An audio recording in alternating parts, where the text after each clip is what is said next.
This is a brief video walkthrough designed to help the Game Master run the adventure The Body on the Shore, which is a scenario designed for Ars Magica role-playing system and can be found printed in issue 11 of the Sub Rosa magazine.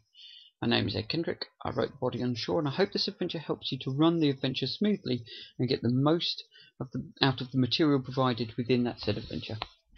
To start with, I think the main thing about The Body on the Shore is that it's very much a mood piece.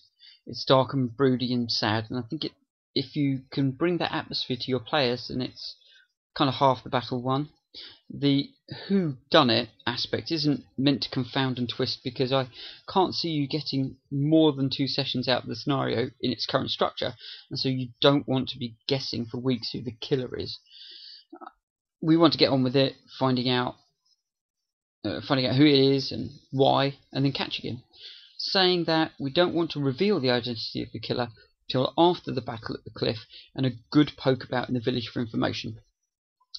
So I think what you have is an excellent cast of characters to chat to.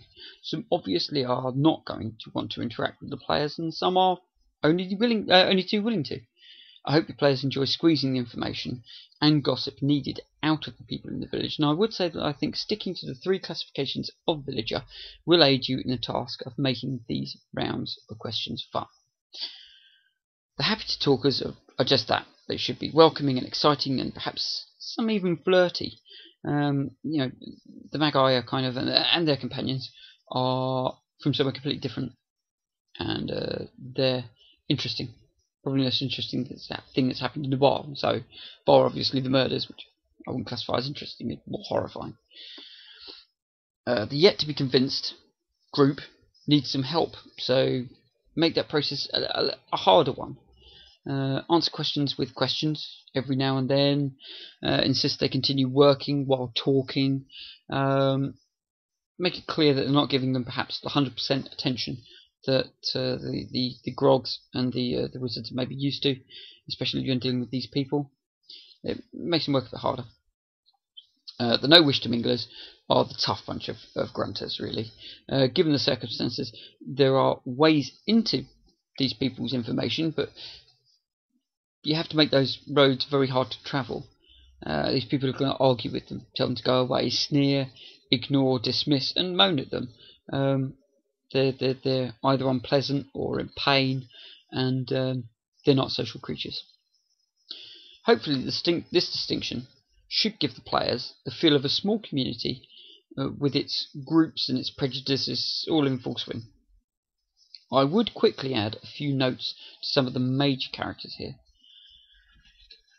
Sir Gilbert, I don't see him as a tortured soul because of the war or anything like that. Just a hard man with a broken heart, and with that in mind, I think his defeated form should cut a very depressing figure, and that kind of is his that is the demeanour, that is the thing which he projects, and that's who he is now. He's a broken guy.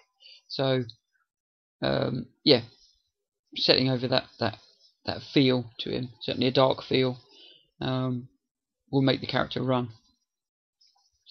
William Montree, obviously suffering from post-traumatic stress disorder, and so finds sleep very difficult and looks an awkward and a difficult person. Like a haunted man, he should be easy to see as innocent of the crimes committed. He's just not capable of them, realistically. Maud Orton, a controlled and strong woman who now lives in fear of Stephen Argyle. She should give them the information that they need, and I think when she does it, a sense of relief in the portrayal would go a long way to showing her as a real figure and a believable figure who's lived this threat of Argyle killing her if she tells anyone. And once that's lifted, believing that these people are going to do something about him, I think that would go a long way. Okay, finally, Stephen Argyle himself needs to be a good first contact for the players, so he delivers information clearly and acts quite normally. During the attack on the cliff top, make him lose it, run, make him afeared and worried about the darkness and the creatures in it. It's what I'd expect someone to be. When he does run, that will not make him look as odd, perhaps. When he returns on the beach, though, at the end, that act has all gone, and we get the killer that will stop at nothing to take his revenge. There's a clear distinction between the two acts that the character has, and that clear distinction needs to be made to make the character work. As I said, this is a mood piece, and so when action comes, make it as dark as possible. Animals try to peck eyes out, forcing the players back over the cliff if possible. They are savage and feral. They play them to wound and to intimidate, to gouge, and to inflict painful injury.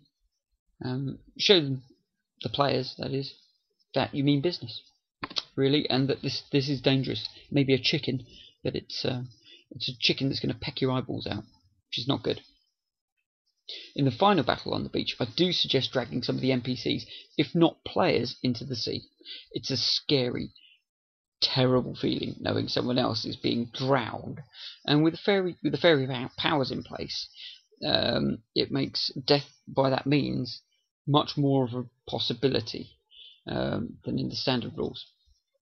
With that threat, that should make that kind of conflict on the beach feel dangerous and scary and dark, and perhaps that's far more unfitting than just an encounter with swords and sorcery. It is the fear and the dread and the tension that make this adventure work, and if you make them fear the enemy, if you create an atmosphere of danger and of tension, then I think the players will really enjoy the adventure, and hopefully you will too. Thank you for listening, and I hope it goes well.